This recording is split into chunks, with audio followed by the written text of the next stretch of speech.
हाँ जी, good morning 11th class students. हम डिस्कस कर रहे थे unit 5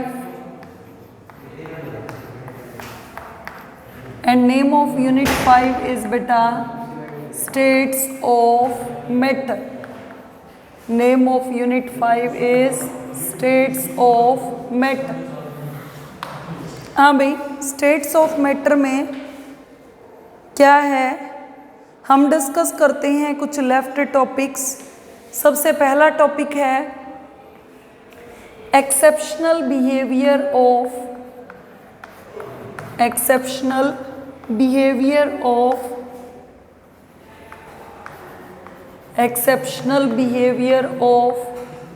hydrogen and helium gases.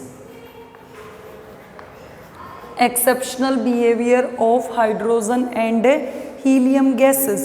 इसमें देखिए बेटा, हमने ग्राफ प्लॉट किया था किसका, पीवी वर्सेस पीके। पीवी वर्सेस पीके हमने क्या किया था, ग्राफ प्लॉट किया था।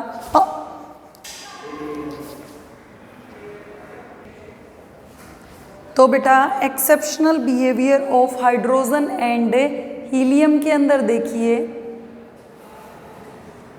हम क्या स्टडी करते हैं। अगर हम ग्राफ प्लॉट करते हैं पीवी वर्सेस पी का, तो ये हमारी क्या थी, एक parallel line, okay, parallel to pressure axis. इसमें हाइड्रोजन और हीलियम, ये ग्राफ था हमारा हाइड्रोजन का और ये ग्राफ था हमारा हीलियम का। हमने कहा था they will show A positive deviation, मतलब z की वैल्यू ग्रेटर देन 1 होगी। क्यों होगी, देखिए बेटा, इसको हम एक्सप्लेन करेंगे अब रियल गैस इक्वेशन से। वंडरवॉल या रियल गैस इक्वेशन क्या है बेटा, P plus A by V square into V minus B is equal to R T. अब बेटा इन नोबल गैसेस में फोर्सेस क्या होते हैं, इंटरमोलिकुलर फोर्सेस बहुत कम। इंटरमोलिकुलर फोर्सेस बहुत कम होंगे तो प्रेशर भी बहुत कम होगा। प्रेशर बहुत कम होगा तो वॉल्यूम क्या होगा, बहुत ज़्यादा। अब ये वॉल्यूम किस में है बेटा, डेनोमिनेटर में। अब डेनोमिनेटर में कोई क्वांटिटी अगर बहुत ज़्यादा है that can be neglected, okay. तो a by V square completely can be neglected. तो ये हमारी इक्वेशन किस में रिड्यूस हो गई, p into V minus B is equal to R T. इसको v के साथ मल्टीप्लाई कीजिए बेटा, P V minus P B is equal to R T. पूरी इक्वेशन को आर टी से डिवाइड कीजिए, यहाँ भी आर टी से डिवाइड किया, यहाँ भी आर टी से डिवाइड किया, यहाँ भी आर टी से डिवाइड किया। P V by R T हमारा किसके इक्वल होता है बेटा, z के, is equal to 1। R T by R T क्या हो गया, 1 plus P B by R T. तो इसका मतलब बेटा z की वैल्यू 1 के साथ साथ कुछ ना कुछ और ऐड हो रही है। इसका मतलब z की वैल्यू 1 से क्या है, ज़्यादा। 1 से ज़्यादा है तो इसी कारण हमने इनको प्रिंसिपल प्रेशर एक्सिस से ऊपर रखा था, मतलब they were showing a positive deviation from the ideal gas equation. इसके बाद हम नेक्स्ट टॉपिक डिस्कस करते हैं बेटा डिफरेंसेस बिटवीन, किस किस के बीच में इम्पोर्टेंट डिफरेंस है ये बेटा, difference between ideal gas and real gas. Real gas और आइडियल गैसेस में डिफरेंसेस क्या क्या होते हैं। अब फर्स्ट डिफरेंस है बेटा, it obeys ideal gas equation. It obeys ideal gas equation at, चलो पहले तो आइडियल गैस इक्वेशन ही लिख देते हैं, क्या है, PV is equal to nRT। ये आइडियल गैस इक्वेशन को ओबे करता है at all conditions of temperature and pressure, सभी conditions of temperature and pressure. और ये ओबे कब करता है, it obeys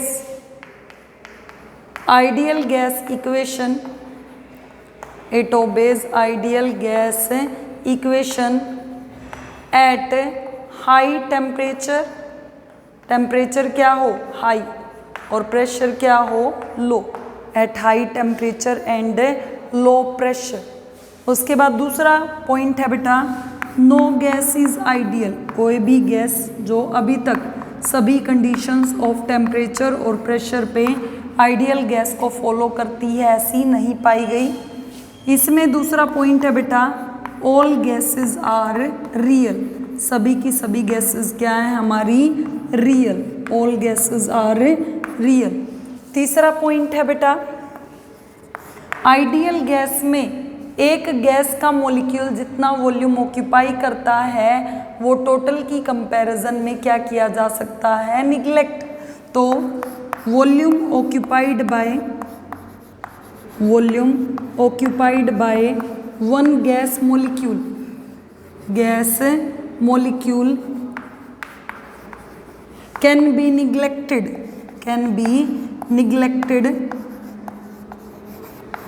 be neglected as compared to total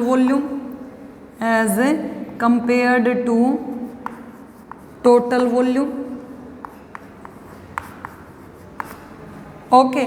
और इसमें volume of one gas molecule cannot be neglected, volume of one gas molecule cannot be neglected। चौथा difference बेटा, जो force of attraction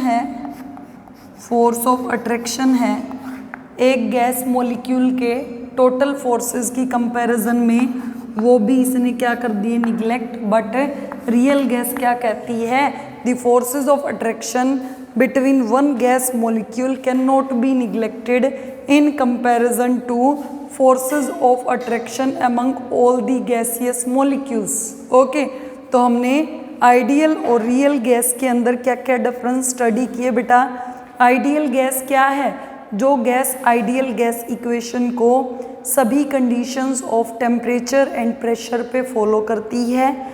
real ideal gas equation को कब follow करती है, eight high temperature and low pressure.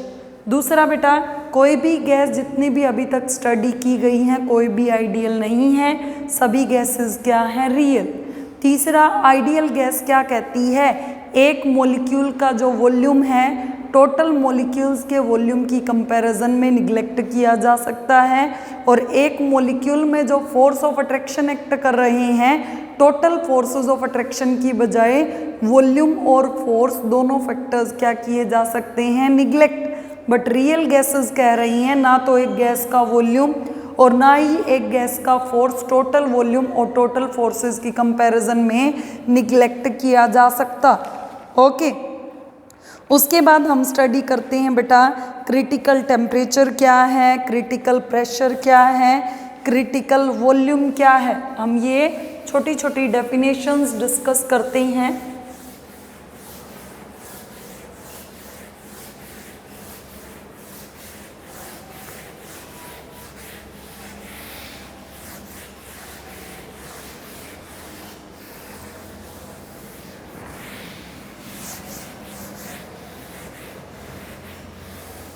सबसे पहले बेटा हम डिस्कस करते हैं क्रिटिकल टेम्परेचर।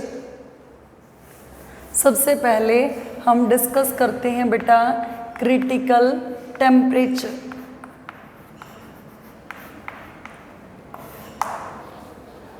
क्रिटिकल टेम्परेचर क्या है, वो टेम्परेचर जिसके बाद कोई भी गैस लिक्विफाई नहीं हो सकती, हम चाहे कितना ही प्रेशर हाई लगा लें। The temperature above which a gas cannot be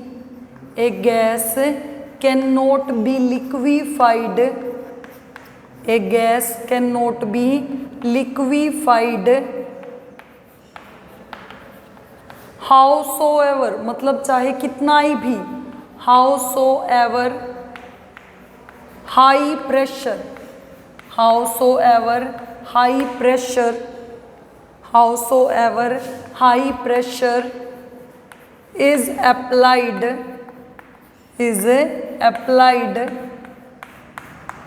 to liquefy the gas, to liquefy the gas molecule,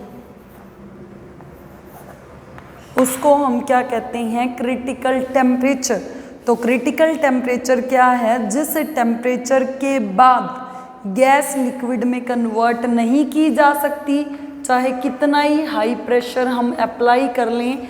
जैसे कार्बन डाइऑक्साइड के लिए क्रिटिकल टेम्परेचर कितना है, 30.98 डिग्री सेल्सियस। उसके बाद हम नेक्स्ट टर्म डिस्कस करते हैं क्रिटिकल प्रेशर। क्रिटिकल प्रेशर क्या है बेटा, क्रिटिकल प्रेशर जो प्रेशर रिक्वायर्ड है, critical pressure is the P and critical is C। तो क्रिटिकल प्रेशर क्या है, the pressure which is required to liquefy the gas, the pressure required, the pressure required to, the pressure required to liquefy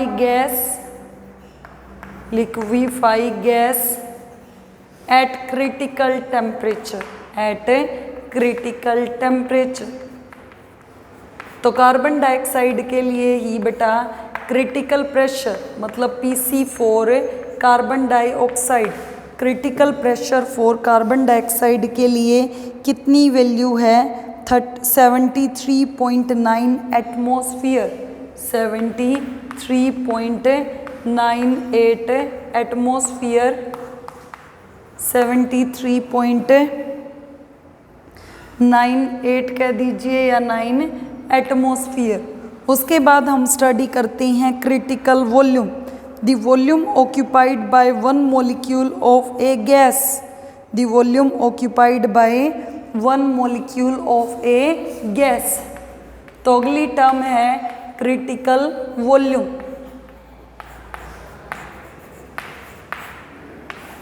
critical volume के लिए symbol क्या use करते हैं हम, V is the volume, C is the critical, the volume occupied by, the volume occupied by, the volume occupied by 1 mole, by 1 mole of gas at critical temperature and critical pressure, critical temperature and critical pressure, उसको हम क्या कहते हैं, critical volume. Critical volume कितना है बेटा carbon dioxide gas का ही 95.6 centimetre cube पर मोल, 95.6 सेंटीमीटर क्यूब पर मोल। तो बेटा देखिए हमने 3 डेफिनेशंस डिस्कस की हैं, कौन कौन सी, क्रिटिकल टेम्परेचर जिस टेम्परेचर के बाद कोई भी गैस लिक्विड में कन्वर्ट नहीं की जा सकती, हम चाहे कितना ही हाई प्रेशर लगा लें। जैसे कार्बन डाइऑक्साइड के लिए क्रिटिकल टेम्परेचर कितना है 30.98 डिग्री सेल्सियस। उसके बाद हम स्टडी करते हैं क्रिटिकल प्रेशर, जो प्रेशर किसी भी गैस को लिक्विफाई करने के लिए रिक्वायर्ड है एक क्रिटिकल टेम्परेचर पे। जैसे कार्बन डाइऑक्साइड के लिए ही ये क्रिटिकल प्रेशर कितना है 73.9 एटमॉस्फेयर। उसके बाद हमने स्टडी किया बेटा क्रिटिकल वॉल्यूम, जो volume 1 mole of gas critical temperature और प्रेशर पे ऑक्यूपाई करती हैं उनको हम क्या कहते हैं, क्रिटिकल वॉल्यूम। और ये कार्बन डाइऑक्साइड में कितना है बेटा 95.6 सेंटीमीटर क्यूब पर मोल। ओके, इसी में एक लास्ट टॉपिक रहता है बेटा हमारा यूनिट का एंड्रयूज एक्सपेरिमेंट, एंड्रयूज एक्सपेरिमेंट और continuity of state, Andrews experiment और कॉन्टिन्यूटी ऑफ स्टेट। एंड्रयू ने बेटा एक्चुअली क्या किया, प्रेशर वर्सेस वॉल्यूम के ग्राफ प्लॉट किया और डिफरेंट टेम्परेचर्स पे गैस के लिक्विफिकेशन को स्टार्ट किया। क्या देखा बेटा, यहाँ पे मान लिया वॉल्यूम 0 यूनिट है, यहाँ पे 10 यूनिट्स है, यहाँ पे 15 यूनिट्स है, यहाँ पे 20 कंसीडर कर लिया हमने, यहाँ पे 25 और यहाँ पे कंसीडर कर लिया बेटा 30, just to understand the concept. तो यहाँ पे क्या है, यहाँ पे हमारा वॉल्यूम ज़्यादा है, वॉल्यूम ज़्यादा है तो सब्सटेंस हमारा किस फेज में एग्जिस्ट करेगा, गैस में। जैसे जैसे वॉल्यूम घटा बेटा 30 से कितना हो गया 25, वॉल्यूम घटने से हमारी गैस का क्या स्टार्ट हो गया, लिक्विफिकेशन। तो बी पॉइंट पे हमारी गैस का क्या स्टार्ट हो गया, लिक्विफिकेशन।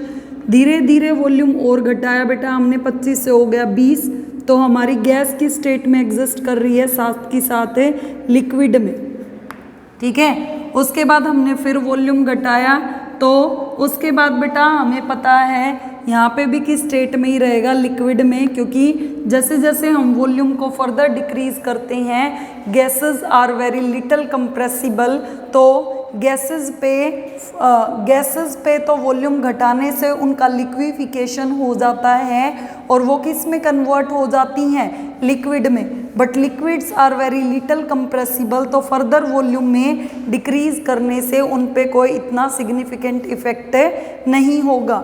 इसी में कंटिन्यूटी ऑफ स्टेट का मतलब क्या है, जहाँ पे किसी भी सब्सटेंस के दो फेजेस जैसे गैस और लिक्विड एग्जिस्ट कर रहे हैं या सॉलिड या लिक्विड एग्जिस्ट कर रहे हैं, उसको हम क्या कहते हैं, कंटिन्यूटी ऑफ स्टेट। इसी में एक लास्ट टॉपिक है बेटा, critical temperature significance. Critical temperature की सिग्निफिकेंस क्या है बेटा, किसी भी गैस का क्रिटिकल टेम्परेचर जितना ज़्यादा होगा उतने ही इंटरमोलिकुलर फोर्सेस क्या होंगे, ज़्यादा, उतने ही इंटरमोलिकुलर फोर्सेस क्या होंगे, ज़्यादा, उतना ही gases can be easily liquefied, gases can be easily liquefied, gases को उतना ही ईजिली क्या किया जा सकता है, लिक्विफाई किया जा सकता है, उतना ही easily gases can be easily liquefied.